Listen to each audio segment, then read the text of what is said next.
Hello students, welcome to desert rose psychics. मेरा नाम अली हसन है और आज का जो हमारा टॉपिक है वो है पैराग्राफ राइटिंग। चलिए स्टार्ट करते हैं। What is paragraph writing? अब पैराग्राफ राइटिंग का मतलब है मुतल्लिक और इंटरकनेक्टेड जुमलों को एक मुकम्मल ग्रुप लिखना जो एक सेंट्रल आइडिया या टॉपिक को डिस्कस करता है। हर पैराग्राफ का एक स्पेसिफिक पॉइंट होता है जो वो कन्वे करता है और ये मुख्तसर, मुत्तफिक और कोहेरेंट होता है। एग्जाम्पल देता हूँ आपको। अगर एक पैराग्राफ लिखें जो एक स्टूडेंट के दिन को डिस्क्राइब करता है। फॉर एग्जांपल, एक स्टूडेंट का दिन सुबह जल्दी उठने से शुरू होता है। वो सुबह 6 बजे उठता है और अपनी रोज़ाना एक्सरसाइज करता है। इसके बाद वो नाश्ता करता है और अपनी बुक्स लेकर स्कूल चला जाता है। स्कूल में वो अपने लेक्चर्स अटेंड करता है, असाइनमेंट कंप्लीट करता है।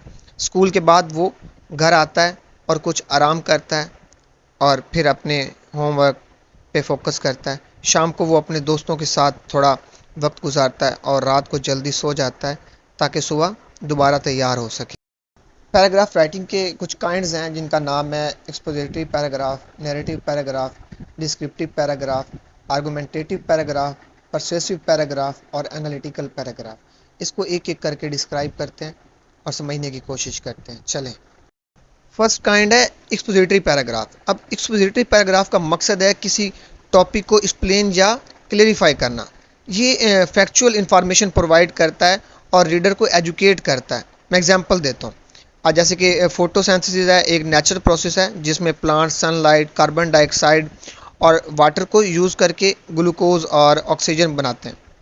और फोटोसिंथेसिस का जो मेन पर्पस एनर्जी प्रोडक्शन है जो प्लांट अपनी ग्रोथ और डेवलपमेंट के लिए यूज़ करते हैं।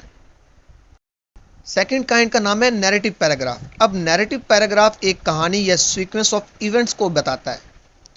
इसमें एक स्पेसिफिक इवेंट या इंसिडेंट को डिटेल के साथ बयान किया जाता है। जैसे कि एक दिन मैं अपने दोस्त के साथ पार्क गया, हमने वहाँ पे खेल कूद की और आइसक्रीम खाई।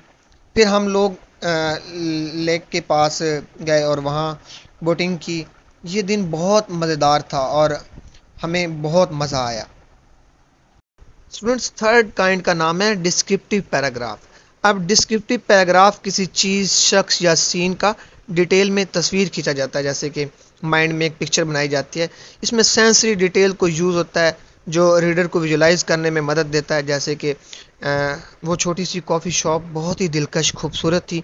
वहाँ के जो वुडन फर्नीचर और जो डिम लाइट्स उस जगह को बहुत कोजी बनाता था।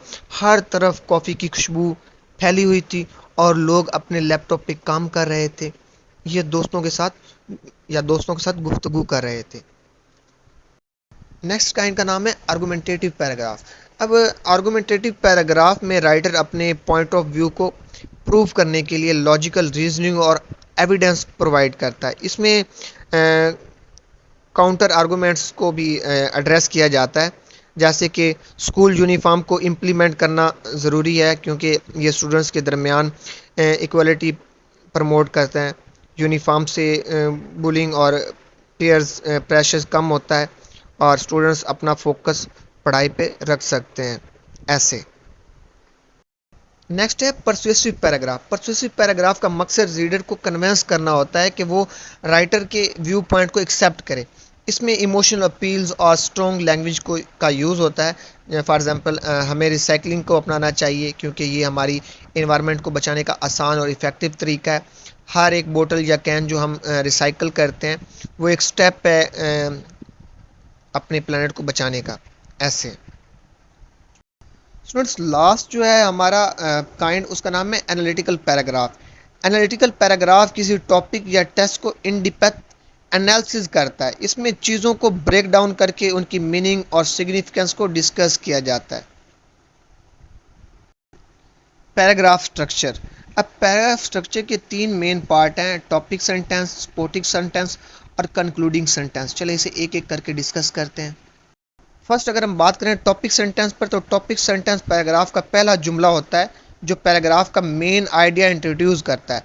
टॉपिक सेंटेंस को लिखने का तरीका, फर्स्ट है limit the topic. Topic sentence को स्पेसिफिक और नैरो रखना चाहिए ताकि वो इफेक्टिवली अपने पॉइंट कन्वे कर सके।